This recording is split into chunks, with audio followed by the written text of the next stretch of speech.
अपराधी अपराध कई तरीके के करता है, जैसे चोरी करना या किसी का मर्डर कर देना। पर आज की कहानी एक ऐसे अपराधी की है जिसने पूरे पाकिस्तान तो क्या पूरी दुनिया को दहला दिया, जिसे सुन के आपकी रूह कांप जाएगी और शरीर सुन्न पड़ जाएगा। तो इस दमदार कहानी को आखिर तक देखना। कहते हैं ना, नजर हटी तो दुर्घटना घटी। 31 अक्टूबर 2011 को पाकिस्तान कराची का शहर लियाकताबाद में कुछ ऐसा हुआ जिससे पाकिस्तान तो क्या पूरी दुनिया थर्रा गई। मौजूदा लोगों के रोंगटे खड़े हो गए। रात के वक्त कुछ कर्मचारी लियाकताबाद के कब्रिस्तान में अपना काम कर रहे थे। तभी उनको दूर से पैरों की आवाज आई।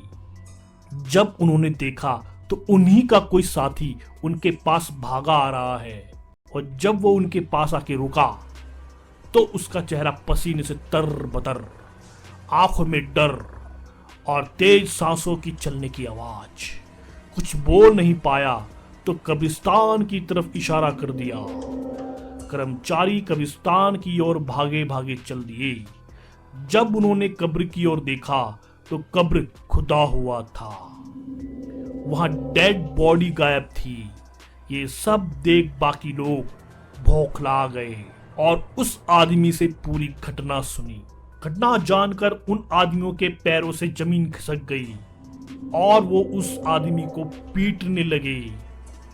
तभी वहां कराची पुलिस आ गई और पूछताछ के लिए उस आदमी को ले गई।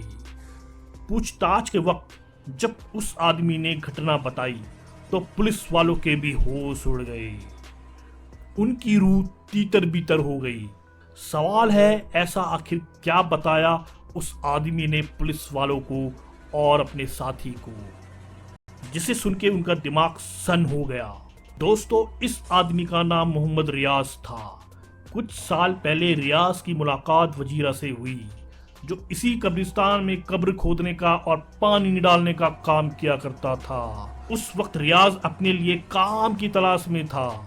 जब ये बात वजीरा को पता लगी तो फिर वजीरा ने रियाज को अपने साथ काम में रख लिया। काम करते करते वक्त दोनों दोस्त बन गए। ऐसे ही एक बार रियाज कब्रिस्तान में काम कर रहा था तो उसने देखा कि वजीरा शाम के वक्त कब्रिस्तान का पत्थर हटाकर उसके अंदर चला जाता है, फिर कुछ देर बाद बाहर आके कब्र को ठीक कर देता है।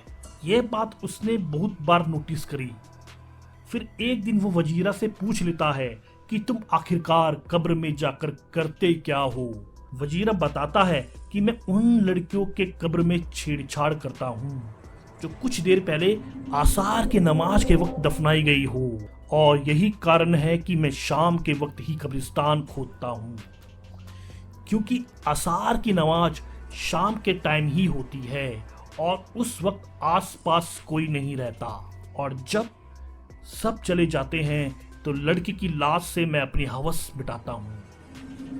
ये बात रियाज को काफी अजीब लगी, मगर वजीरा ने उसको मना लिया और अपने साथ किसी काम में जोड़ लिया। अब दोनों मिलके इस काम को करने लगे। ऐसे ही एक दिन वजीरा की ड्रग्स लेने के कारण मौत हो गई और रियाज अकेला पड़ गया।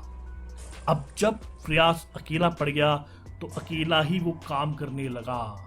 एक बार वही शाम को 31 अक्टूबर 2011 को जब रियाज कर्मचारी से टकराया, उसी वक्त वो किसी महिला की लाश के साथ छेड़छाड़ कर रहा था।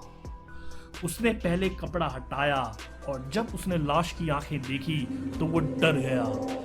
लाश की आंखें खुली थी और उसे देख रही थी। रियाज ने बताया कि लाश की आंखों से रोशनी निकल रही थी।